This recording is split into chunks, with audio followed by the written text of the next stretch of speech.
when Garry Kasparov got the initiative against his opponent, just forget about it. I mean, he would just grab a hold and never let go. It was like just dropping tactical bombs one after another.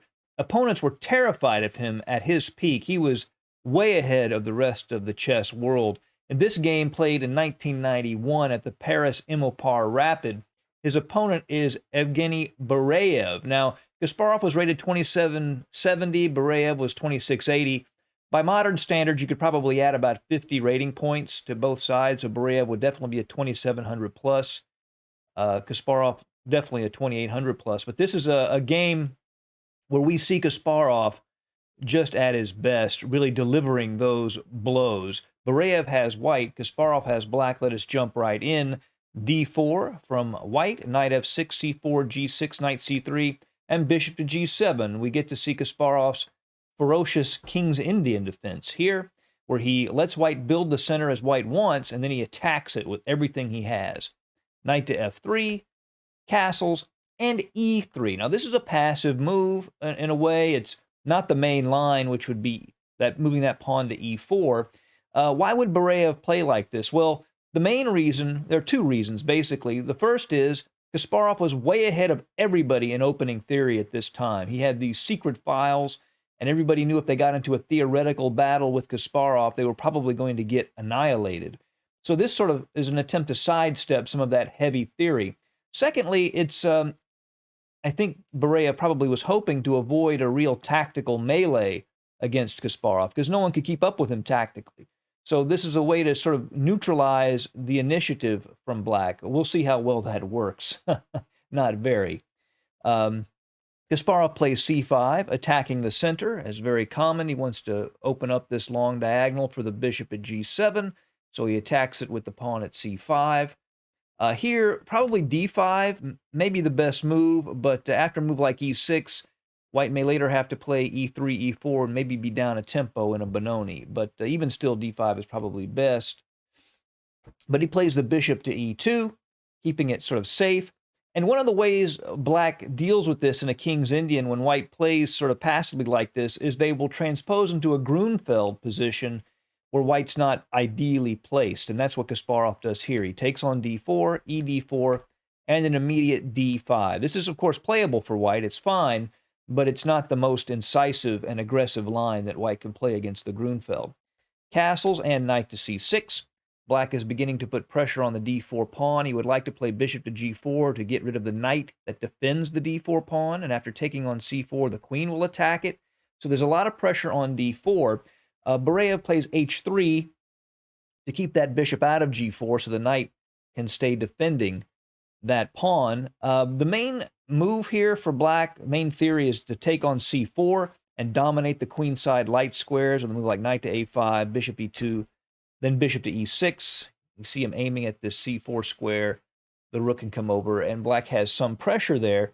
But Kasparov plays, really, I think, a more obvious move, bishop to f5. If the bishop can't go to g4, well, it'll go on the next best move, next best square, excuse me, f5, and control that diagonal. And here, bishop to e3 is the main move. It's solid, making sure that the d4 pawn is properly defended. But here Bareyev takes on d5, creating an isolated queen's pawn position. But after this, Kasparov really begins to get some pressure. He takes with the knight, and again, now the bishop at g7, along with the knight at c6, is attacking d4. Queen to b3 from Bareyev. Bishop c4 might be a little better, but the idea here is pretty clear. He's attacking b7 and attacking the knight at d5, forcing Kasparov to make a choice. Now, if Kasparov plays something passive, like knight to b6, then after rook to d1, white may begin to get some activity advancing that d-pawn. Kasparov doesn't like that, so he plays bishop to e6, telling Bareyev he can have this b7 pawn if he wants. Kasparov knows he will soon be getting the d4 pawn anyway. And Bareyev could have defended the pawn, but instead he goes ahead and takes the pawn at b7. And modern computers think this is the best move, but from a practical point of view, this will now give Kasparov exactly what he wants, the kind of piece pressure and piece activity that would wipe even the very best players off of the board. Kasparov does go ahead and take the pawn at d4. Knight takes d4, bishop takes d4, and Barayev plays bishop to h6. Now, it's important to notice this rook at f8 at the moment is not very active. And right now, this dark squared bishop is probably more valuable than the rook sitting at f8, as is black's dark squared bishop on d4. So Kasparov is maybe okay for a while letting white threaten that rook. He doesn't feel he has to make a passive move and move that rook away. So the first thing he does is he plays rook to b8, hitting the queen and taking control of the half-open b file. After queen to a6, rook takes b2. Now, he's still offering the exchange, but by taking this pawn, not only does he get the pawn, but this knight at c3 is hanging, and he's further lengthened the dark square diagonal for his bishop. It would be a blunder to take the rook here, by the way, just the knight takes c3, and both bishops are hanging, and he's going to get one or the other bishop. So the first thing Barayev does, he takes on d5 to get the threats to that knight off of the board. Kasparov could take with the bishop, but that's actually not as good as the move he plays in the game, which is queen to d5. And notice this queen is very powerful in the center of the board, sort of radiating power. And notice how it aims right at this g2 square of white's kingside castle position. That is an important factor as the game progresses. Now Barayev goes ahead and takes the material. He goes ahead and takes that rook. King takes f8. So Barayev is up in exchange. Kasparov has a pawn in it for the exchange. But look at the pieces. This is where we really see the difference. Every single piece of Kasparov is active. And white's rooks are still passive on the back rank. The bishop at e2 is a good piece, but it's got to find a good square. The best move here for white is probably rook a to d1. But after queen to e5, hitting the bishop at e2 twice, black has a very nice initiative. An example, for example, is a bishop c4, then bishop to d7, he keeps an edge. By the way, bishop h3 actually looks very strong, because if white takes that bishop, then queen to g3 check actually leads to mate. Just a few checks, and he would be mated. However, the problem with bishop takes h3 is that Barayev could just give the exchange back and take that powerful bishop off of the board that's pinning the f2 pawn, and this would actually be equal, and Kasparov would lose his initiative.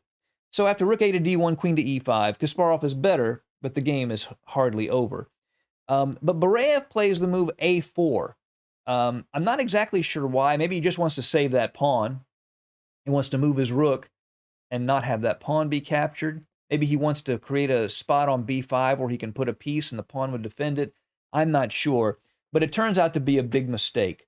And after this, Kasparov begins his final initiative. Now, he could play a move like rook to b6, hitting the queen as well as threatening to regain the exchange. But after a move like, say, queen to d3, rook to b3, we're back where we are in the game. So what Kasparov does instead is play the move rook to b3, which doesn't look like a big deal. The rook on b3 doesn't look better than it was on b2. I mean, the rook's on the 7th, right? It reveals the threat against this rook, but why would the rook be on b3? Well, we are about to find out. Rook a to d1 is played by Barayev. Now, there's really no good move here for white. If rook a to b1 to offer the exchange of rooks, then bishop to h3 is very strong. Notice there's no way to grab this bishop. And if he takes the pawn, then just rook to g3 check, king h2, queen g2 is mate. There are some other lines, but Kasparov is definitely better there. But after rook a to d1 is played in the game, black actually has a mate in 4 here. It's hard to believe he can force mate in 4 moves from this position, but he can. And Kasparov plays the key move, the brilliant rook to g3. And in this position, Bareyev resigned because there is nothing he can do to stop mate. Notice the pawn can't take the rook because of the pin on the diagonal. And there's this threat of mate with the queen and rook on the g2 pawn. How do you do something about that? There's really nothing that white can do to stop that. He can delay it with a move like bishop to f3, but then this move, boom, queen takes f3 is played. Look at all of the pins on this in this position. The g2 pawn is pinned by the rook, the f2 pawn is pinned by the bishop, and mate on g2 is unstoppable. All white could do would be deliver a spike check on c8, and then mate on g2 would follow next. So after rook to g3, Bareyev resigned. Classic Kasparov chess. Once he got that initiative, you were in his grasp, and he was not going to let go. Hope you've enjoyed this game. See you again soon at Chess Dog. Goodbye.